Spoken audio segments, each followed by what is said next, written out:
dia datang ke rumah nyokapnya malam-malam gitu. Hmm. Dia ngomong tuh ya bener-bener apa ya? Hati ke hati. Dia tuh iya ngajarin bahwa ikhlas tuh nggak cuman masalah apa yang udah pernah terjadi, tapi itu apa yang akan terjadi juga diikhlasin. Wah, ini dalam juga ya kalimatnya gitu.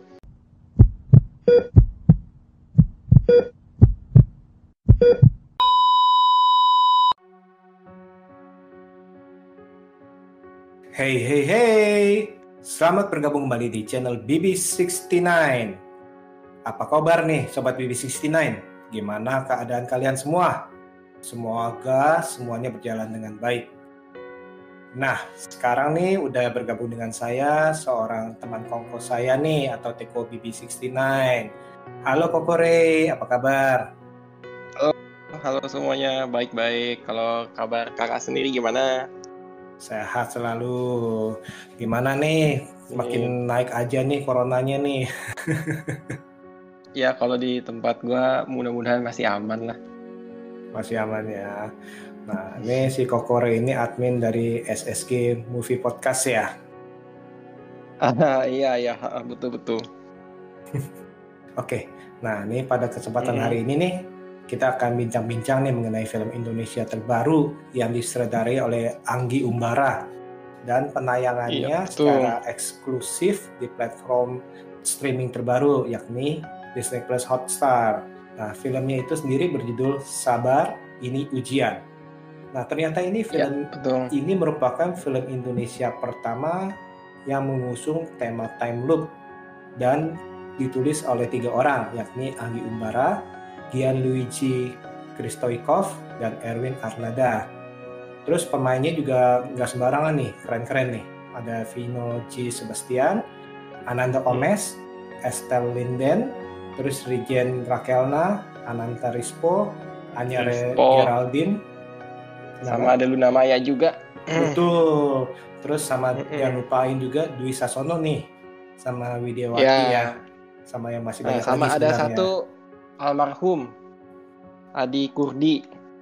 Oh iya, betul. Almarhum Adi Kurdi ya, itu nggak boleh dilupakan juga tuh.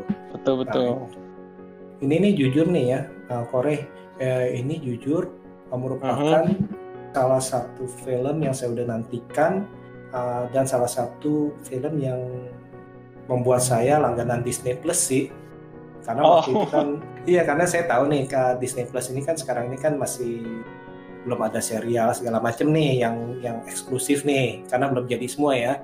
Dan tapi dengan adanya eksklusif film ini salah satu motivasi saya sih, karena saya sangat suka dengan tema time loop. Maksudnya nggak ada serial Indonesia gitu maksudnya ya? Serial nggak, kalau Disney kan yang kita tahu kan Marvel kan, dia kan jualannya kan serial Marvel kan ya kalau Disney ya.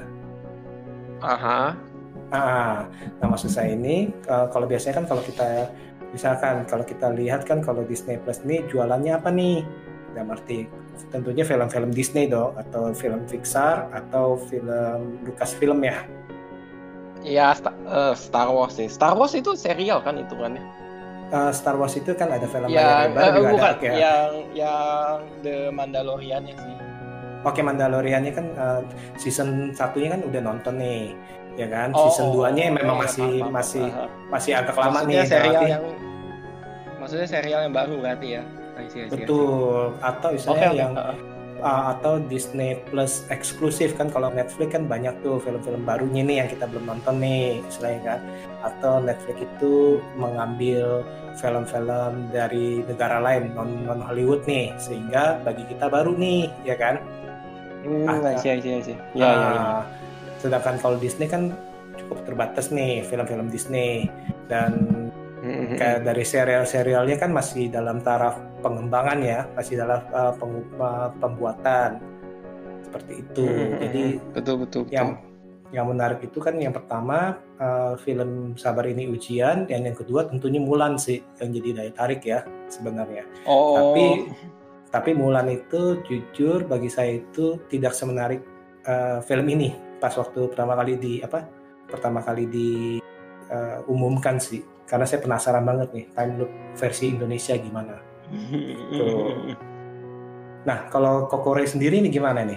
Kesan pertama dari nonton film ini apa nih? Seru ya, dia kemasannya unik gitu karena time loop. Time loop kan berhasil tidaknya time loop, ada something yang diulang-ulang tapi harus ada sebagian porsi dari pengulangan itu yang berubah gitu. Itu kan yang membuat Betul. ceritanya maju gitu kan. Dan ya kayak misalkan si tokoh utamanya sabar pas berulang dia cari-cari caranya, pertama ganti apanya, kedua ganti apanya dan seterusnya gitu-gitunya. Itu detail-detail kecil yang dimasukin cukup luar biasa, apa ya bilangnya, benar-benar diperhatikan sih gitu. Jadi ceritanya tuh ya berjalan aja gitu dan jadi menarik gitu. Itu sih kesan pertamanya ya. Mm-mm. Karena kalau kita lihat memang kalau untuk pembuatan film dengan tema time loop itu memang beresiko tinggi. Pengulangan-pengulangan itu kalau tidak kreatif akan membuat bosan ya. Iya, betul betul. Jadi kayak sebenarnya kan kalau dia berulang, tapi kita kita ekspektasi kita tuh banyak what if gitu. Dan setiap what if yang dimasukkan ke dalam film, kalau gagal ulang dan seterusnya gitu. Dan kayaknya sih kesulitannya di pembuatan film time loop ya. Kapan what if-nya itu berubah menjadi naikin apanya sih, konflik dari filmnya Probabilitas. gitu. Iya, jadi kayak kalau kapan ya kayak mereka tuh harus meraba-raba penonton bosen nggak ya kalau diulang di sini-sini terus, atau kita coba ulang tapi bagian yang ini gitu. Dan kayaknya sih di film ini terbilang berhasil ya kalau menurut gua. Gitu. Karena dalam arti banyak variatif atau jalan yang diambil ya oleh dari tokoh utama ya. Selain variatif, timingnya tepat sih. Jadi kayaknya orang nggak akan bosen di satu keadaan yang terus berulang gitu. Jadi kayak berulang yang di bagian ini udah gitu, atau terus nanti kemudian berulang yang di bagian mana, oke, fine dan lain sebagainya gitu. Kita ngomong yang sekarang boleh spoiler nggak sih? Oke, sekarang kalau itu kita spoiler alert aja nih karena nggak mungkin kita bahas film time loop ini nih tanpa spoiler ya, bener nggak sih? Ya, jadi untuk yang nonton, misalnya kalau pengen nonton dulu, betul. Ya nanti nonton dulu baru kita balik lagi kemari. Nah, jadi spoiler alert ya. Iya, enggak. Gimana? Tadi tuh kayak maksudnya contoh, kan di film ini tuh adegannya ada yang di tempat tinggalnya si tokoh utama, si Sabar. Terus ada, kalau dilihat dari trailernya kelihatan lah ya, ada di ballroom pernikahan mantan tunangannya gitu. Nah, jadi tuh kayak film ini tuh berhasil mematok ya. Kayaknya kita ngulang di adegan rumahnya segini aja deh, banyak adegannya gitu. Terus nanti pengulangan di adegan ballroomnya seberapa banyak juga gitu. Itu mereka patokannya tuh nggak ada yang terlalu bocor gimana gitu sih. Jadi pas-pas aja gitu. Jadi nggak bosen ya. Dalam arti apalagi pengulangan yang berita tentang orang bunuh diri juga ternyata itu hanya iya, kali aja maksudnya, ya istilahnya. Kayak ada detail kecil, kayaknya sekali, 2 kali sampai 4 kali udah cukup gitu, nggak usah dilanjutin lagi gitu. Kalau berulang terus kan kayaknya orang akan ketabrak sama bosen ngulangnya di sini melulu gitu. Betul.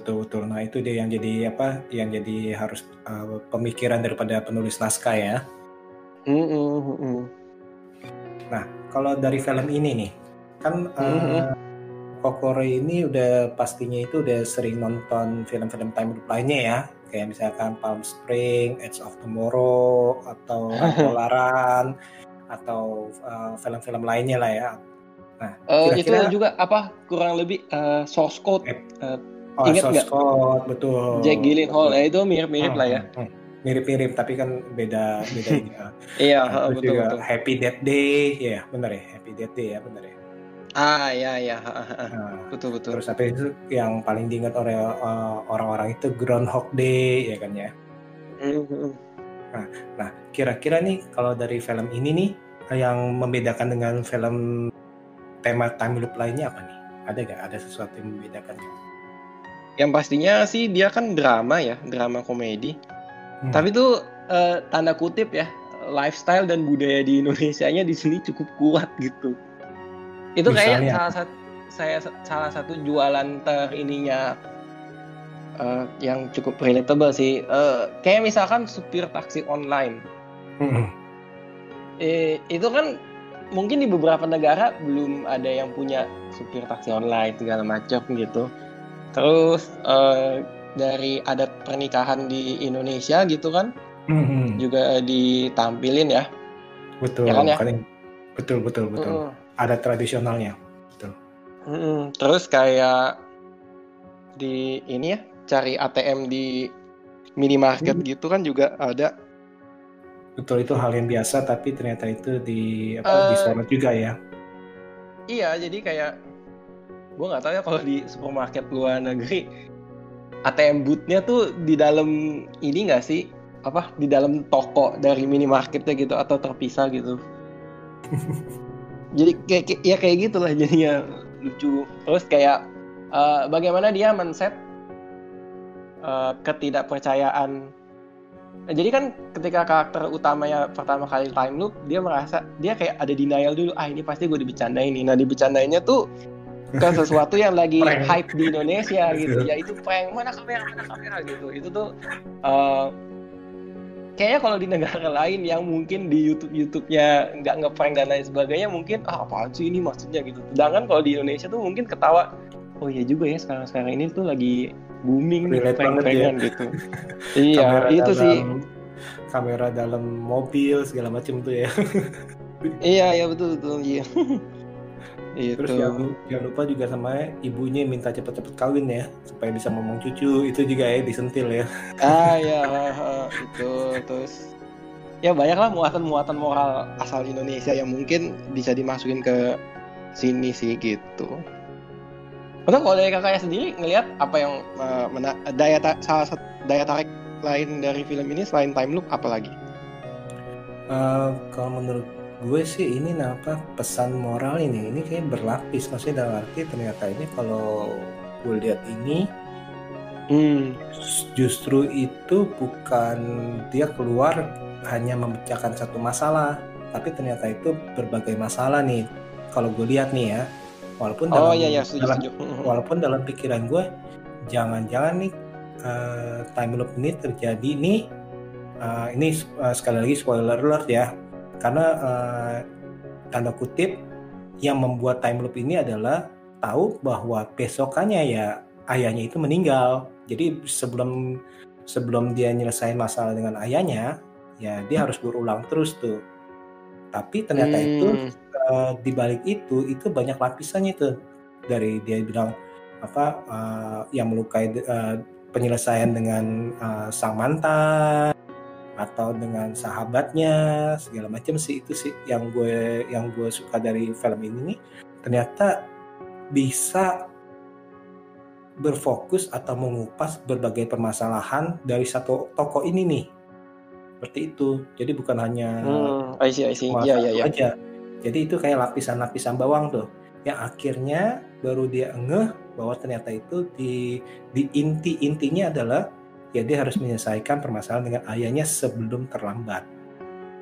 Iya, setuju. Jadi dramanya tuh ada eskalasinya ya, ada naik gitu. Naiknya itu karena ada lapisan-lapisan yang lama-kelamaan tuh kekupas sampai ending film berarti ya.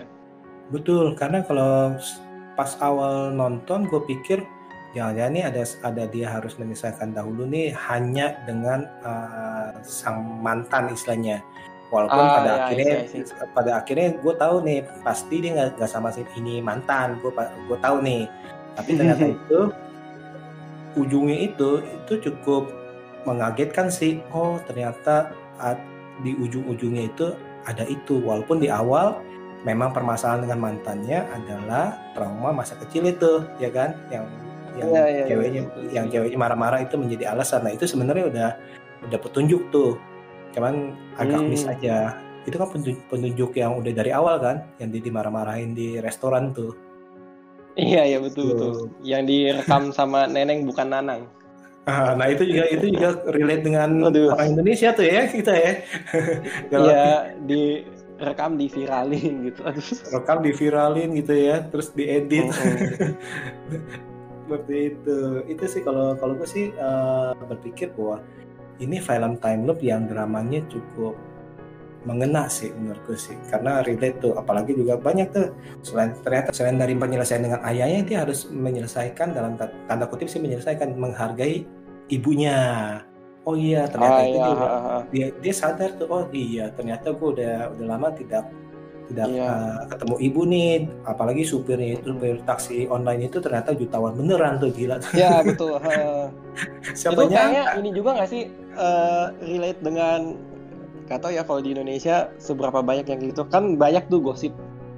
Iya dia supir taksi online gitu. Tapi sebenarnya dia tuh udah di kampungnya udah punya sawah, udah sukses segala macem. Ya dia kerja di kota tuh ya karena memang dia hobi nyetir dan mau berbakti kepada orang tua. Ya udah dia tetap kerja terus gitu. Salah satunya ya jadi supir. Ternyata uangnya banyak gitu. Iya, siapa yang nyangka sih LP gitu kan? Iya, bercanda-bercanda gitu. Dia kiranya kan bercanda jayus gitu, nggak tahu beneran beneran apa jutawan nih, saya miliarder makanya.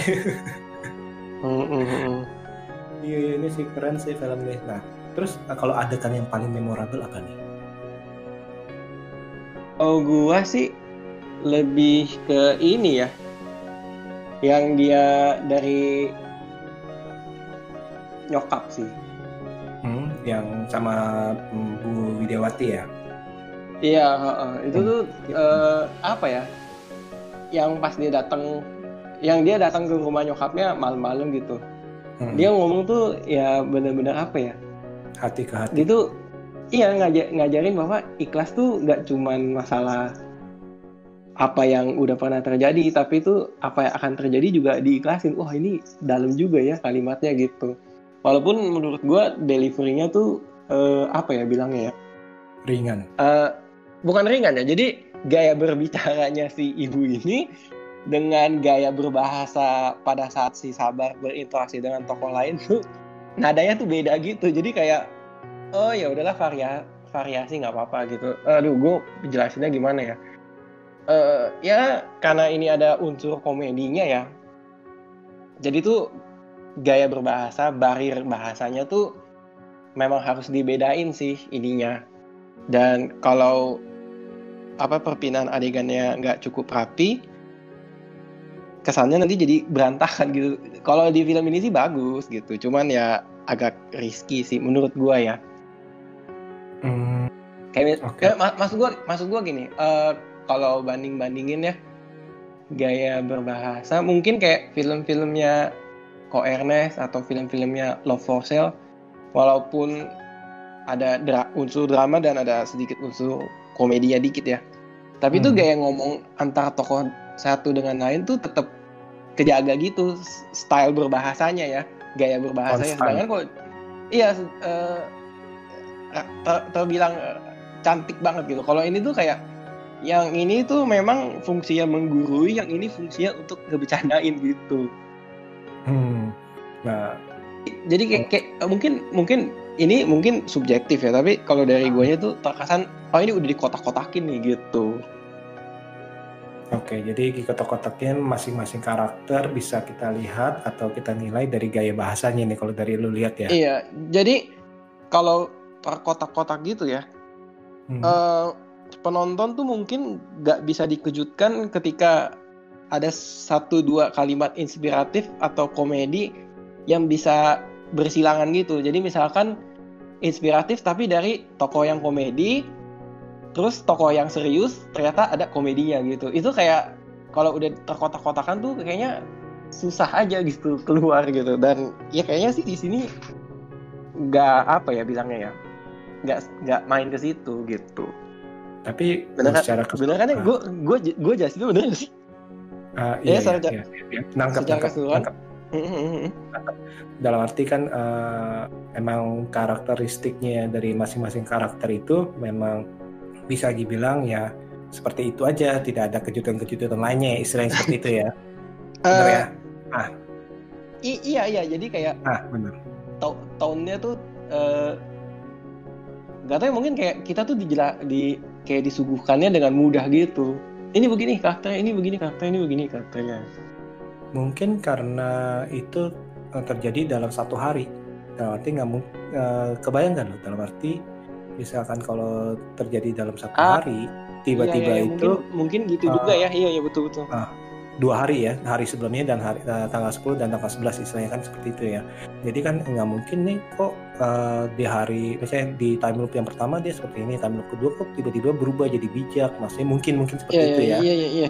Mungkin kayak karena si ibunya paginya bangunin dia segala macem gitu ya. Iya betul. Jadi kayak ya tanda kutip dia tugasnya memang menggurui si anaknya di hari itu gitu. Oke paham bener. Berarti gue yang salah ya kayaknya. Enggak salah sih. Cuma sih yang pas hari pertama kan lebih gila lagi, ibunya kan ngomongin sperma segala macam. Dalam arti ini orang tua bijak seperti apa nih, kayak apa American Pie tapi versi wanitanya. James Dead ya.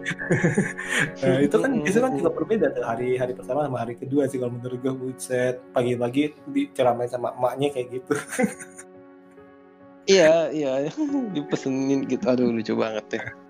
Nah kalau mengenai belajar ikhlas ya, ikhlas baik itu apa yang kita sudah miliki atau yang akan miliki ya, yang sudah punya ataupun yang belum punya.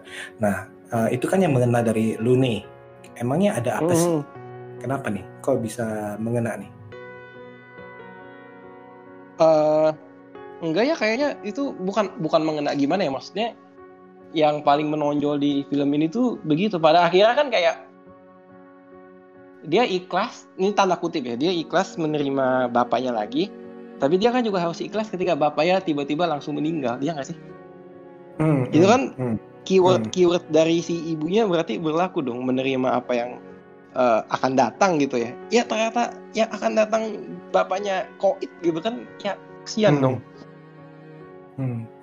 Ya lu gitu bayangin sih. Ya, padahal kan dalam arti udah puluhan kali ngalami hari itu, ternyata pas hari terakhir dia kayak gitu, besokannya ya harus berpisah istilahnya gitu ya. Tapi kan itu kan salah satu yang indah juga sih akhirnya apa yang selesai istilahnya, bener ya. Iya, dan gue nggak tahu ya ini konspirasi atau enggak nih. Kan dia si anak bapaknya itu kan ngomong, bapak kemarin kalau seneng kakak datang gitu kan. Ya nggak? Gimana? Betul nggak? Betul. Bapak kemana? Kan yang anak kecilnya yang diasuh sama papanya si Sabar ini ngomong, kemarin gara-gara kakak datang ya kalau nggak salah, bapak jadi seneng banget gitu. Saking senengnya, terus kan lewat gitu ya nggak? Kakak kan dari kedokteran kan ya. Kalau kedokteran kan mungkin dari banyak penyakit, ada nggak sih penyakit atau ciri-ciri maut gitu ya karena kesenangan? Lu teman baca berita ya.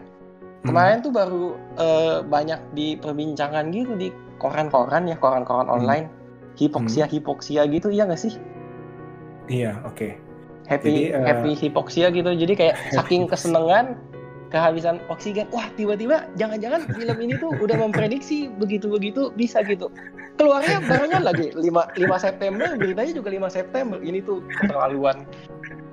Gak itu bercanda doang ya, teman-teman ya. Iya. Konspirasi asal-asalan. Konspirasi ya. Nah, tadi kan gitu. Maksudnya di filmnya kan nggak dijelasin secara detail kan. Ya pokoknya karena dia kesenangan gitu.